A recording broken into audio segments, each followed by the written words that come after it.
This is Eric Alexander, Six Arrows Consulting, and I'm so excited today to get to introduce you, for those that don't already know him, to Christopher Williston, President, Chief Executive Officer of Independent Bankers Association of Texas, IBAT. Christopher, thanks for being here. Oh, thanks for having me. This is awesome. Looking forward to it. Good, thank you. Tell you just a little bit about IBAT. I've been in banking for a while. That's been part of my ecosystem. But then the last 2.5, 3 years, as I've been launching my venture, I've been more involved. And one of the things that I've really appreciated is getting to watch their culture, vibrant culture. And whenever I see a vibrant culture, I've been the beneficiary of working in some strong cultures, seeing it where it's done elsewhere. I know it doesn't just happen by accident. So I wanted to pick his brain, but let me tell you a little bit about him first. See if I'm right here, Christopher. You did spend a little bit of time in community banking on the customer service side I was going to call you a young man, but I, As a well, college you're a student, yeah, it younger was man. How about that? one of about three jobs I had simultaneously while going through undergrad and graduate school. So yeah, worked at Tellerline for a few years, opened up new accounts, did lots of customer service, and always remember many of the lessons I learned on the front line. There you go. And if I remember right from your biography, you were also serving in a church working with students at that time. I was, yeah, I spent a number of years in student ministry in some churches in North Texas, and I like to joke that after 6 years in ministry, I decided to do something less political, so I became a lobbyist. Okay. Well, yes, okay. We could spend a whole lot of time right there. Let's come back to culture and banking. You've been at IBAT for about 13 years and been in the leadership seat for about half that time. Am I right? Yeah. Yeah, that's right. 15 actually total at IBAT now, and 6 years since I assumed the role as president and CEO. Okay. All right. So I will quit talking here in a minute, except just to keep us on track. That's great. Christopher, I'm sincere when I talk about admiring the vibrant culture you'll have. And Thank you. I've been around your staff and I've seen how they interact with banks and others, and it's really pretty inspiring. So tell me, how would you define culture? Uh, so many eloquent ways to define it, right? And you and I both read probably every culture book under the sun. My definition is usually a lot more simple than some that I've read. I find culture is the least common denominator of what you allow to go on in your organization, Oh, right? wait. Hang on. The Yeah. math person in me likes that. Go say that again. The least common denominator of what you allow to go on in your culture. And let Mm, me let me say it for the non-math people out there because I've got it more simple. You are what you tolerate. mm, There's, I know nobody sets out to have a bad culture. Nobody sets out to have a dysfunctional organization, but there's stuff that undermines culture, right? That just seeps in. It finds the nooks and crannies in people's psyches, and because you did mention my ministry background, I guess I would say we're a hard-hearted and rebellious people by nature. ooh. Like it's just who we are as people. And so, Now, though careful I who think you're we're, including in that pronoun. You're talking about you, not me, right? of course, yeah, no, that was entirely me. You're exempted from all of this. We're all made for greatness. We want to have incredible relationships with one another, but there's a gravity to human relations that just pulls Mm, us towards the lowest point around us. It's actually baffling when you think about it because you think it shouldn't be this way, right? This shouldn't be so hard. But I just think by nature, we as people gravitate towards whatever the least common denominator is of what is allowed for us in our dealings with others. So mm, let me break that down a little bit more, right? Like if you allow backbiting and gossip, even in your organization, even if it's from one department or one individual, or if you dismiss the way that two people treat each other and you say, oh, well, they'll just never get along. They're just oil and water, right?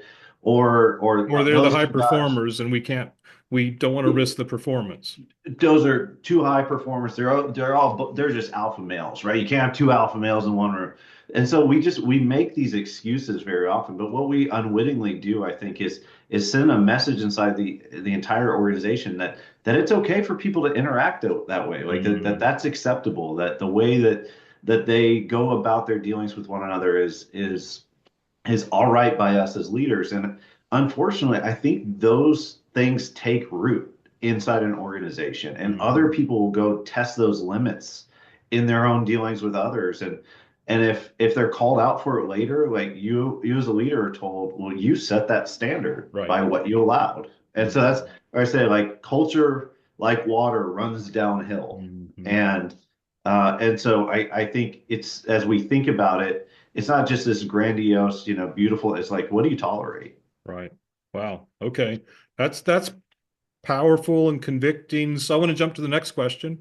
You've already addressed some of this a little ways, but practical steps. What have you as a leader, as the top of the organization, and I know you're accountable to a board above you, but you're driving the execution and helping set the tone every day. What are practical things you do to foster and cultivate a vibrant culture?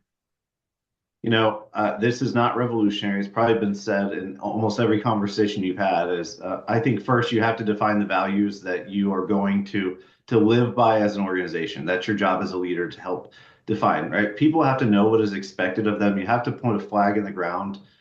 People can't hit a target that they don't see Mm, and that hasn't been defined for them. And mhm, so you have to know what you're aiming for. You have to set the standard and say, this is what we are going after. This is how we expect to treat one another. This is how we expect to treat the customer. This is how we expect to treat whomever, right?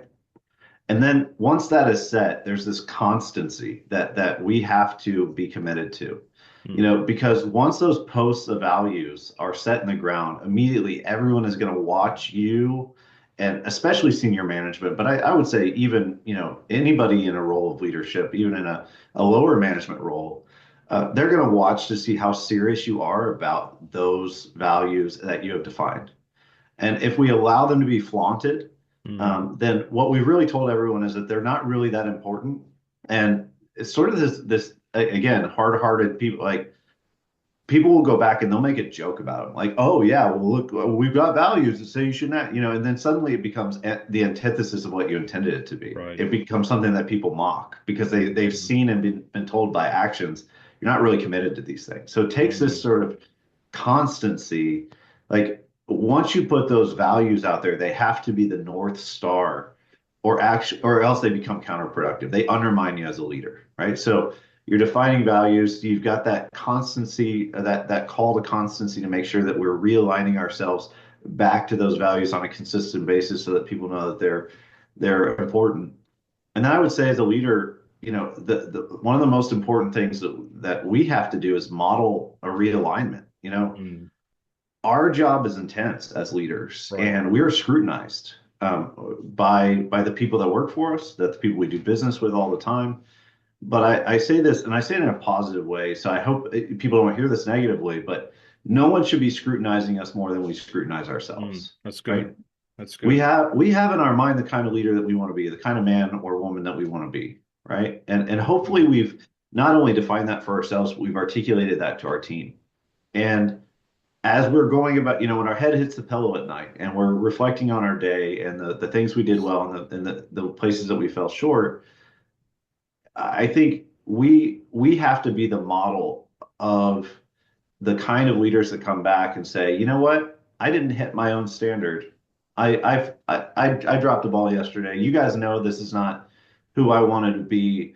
But yesterday when I kind of lost my cool with the team mhm. over this issue or that issue, or where I, maybe did the thing that I wasn't proud of, I'm owning it. That was a failure and my bad. I So I we messed don't up. just pretend nobody noticed or that Yeah, didn't right. We matter. just exactly. Mm, You're a father, I'm a father. I've got 6 kids, and I've never screwed up at any job more in my life than being a father, right? right. Guilty, right? I also have six. Mine are just Yeah. farther along yeah. So you get it. You I've are had you more are time to further on screw this up. journey than I am, and I've always said like I know that I will not be the perfect dad. There is no perfect father except the one in heaven, right? Mhm. But I hope that I always will be the dad who says I'm sorry, Mm, right? That will apologize when I fall, when I lose my temper. I mean, it's going to happen, and as leaders, we're gonna fall or not live up to the standard that we want for ourselves, even in the running of our organizations. The great temptation I think is for many is to do exactly what you just described, to just go, well, I'm the leader, I can do what I want, or mm, maybe nobody noticed, or just make excuses to cover up. Well, if they'd actually done their job, then I wouldn't have lost my mhm. cool. No, it comes back to who have you said that you're going to be, and how well are you living up to that? Modeling that realignment back to your own values, your own North Star. Right. Again, it's that definition of what you want to be and constancy to realign yourself back to it. I use a lot of words to get there, but that's the gist of it. So can I jump in and Yeah, add a please. comment that this brings to mind? I've thought and said in several settings that I think culture for a company, for a bank, is analogous to my character as an individual, Mm, and in a yeah, lot of different ways. But yeah. there's also that intersection of my character intersects with the culture, and if we're not aligned at that level, we'll be in constant tension. Yes, yes. Very well said, and I couldn't agree more. And you see you feel it in an organization when you Yes. walk in the door of an institution, and you know that there's that misalignment between the way that the people feel or what they're aiming for, and the misalignment with the character of the leadership. Mm. It's palpable. Yes, palpable. Yeah, Palpable, yes. yeah, that's There you right. go. I was about to Yeah, go to palatable, but that that's exactly what I I don't was. think that's the one. That's not the one. I think it's Okay, palpable. very Yeah, thank good. you. So we could spend a long time here. I want to ask one more Yes. question and respect everybody's time. And you've talked about some of this along the way, but are there other challenges related to culture that you've encountered, and how have you addressed those? Yeah, it's yes. I mean, of course. I will, my favorite poem is The Mending Wall by Robert Frost. And Mm. in the opening lines of that, he says, something there is that doesn't love a wall. Right. And he describes that as we go to sleep at night, there's like you build a rock wall and stones fall off the wall. There's forces acting even, beneath our feet. He says the ground it sends the frozen ground swell under the wall and spills boulders in the sun and makes gaps that two can pass abreast. I would Mm. co-opt that and say it's something there is that does not love a good culture. Right. Mm. That there are forces that are acting against it. Um, there are little challenges in building and maintain culture, that maybe it's that hard-heartedness, and maybe it's just a accumulation of daily misunderstandings and miscommunications. I think the biggest temptation and challenge for us as leaders is to at some point want to go, gosh, I just need everybody to do their job, right? If everybody just cut this personal junk out and just do your Mm. job, Do then it we'll like be me. fine. Be like What's me. that? Be more like Yeah. me. Yeah. Just be more like me. Just do your job. And it doesn't help. I think the challenge is that we have to deal with is that people are people, and there is like our in our humanity we are messy, and we come to our work with a whole body of junk in our lives, right? Mhm. Whatever happened in the morning while you're getting the kids ready for school, you now bring into your workplace. Right. And the challenge as a whole, I think, is to find the balance between getting the job done and acknowledging the fact that we are all people dealing with a whole lot of stuff. And how do we balance that respect for humanity, but also call people up and out to do great things in the context of our organizations? And it's just so yes, are there challenges? What do we do about them? I think we've tackled that, but it is just this is why leadership is the hardest job that exists out there. Mhm. But but when we do make progress, when we in our failing and our flailing around are able to come along with the team, it's a beautiful thing. Oh, Not a perfect thing. Like when I oh, complimented the IBAT culture and your leadership on that, I'm not saying it's perfect, but it has affected me, and it affects other bankers here in Texas. So we can do it well, even if we never do it perfectly. amen and amen and thank you. And I think that's the other challenge too is sometimes I remind my team all the time. What's really cool is the challenges we're talking about today are not the challenges we were talking about 2 years ago. And Mm. there's something beautiful in that. We've got to stop and celebrate that because it means we're making progress, That's not good. perfection. Hmm. You know? That's good. So that's, it can be really easy as the leader to keep focusing on the stuff you want to do better and not Right. celebrating the progress that you have made. That's good. That's my challenge. I Right. struggle with that. Right. I do too. Um, yeah, but Yeah. you're right. It needs to be celebrated, and you honor me greatly, and our team greatly for the kind words, and I'm grateful we've had that effect on you. Well, you have for sure. We could go on. We may have another conversation another day if I can arm twist Christopher, but I want to respect his time and everybody's time. Anything you want to say? I'll give you almost the final. I'll give you the penultimate word. I think I've said plenty on this. I've used a Okay. whole lot of words, but I'm grateful and always love talking about this stuff. It charges me up. Very good. Well, thank you, Christopher. Thank you, IBAT. Thank you all for listening. It's something to think about. Thanks for listening today.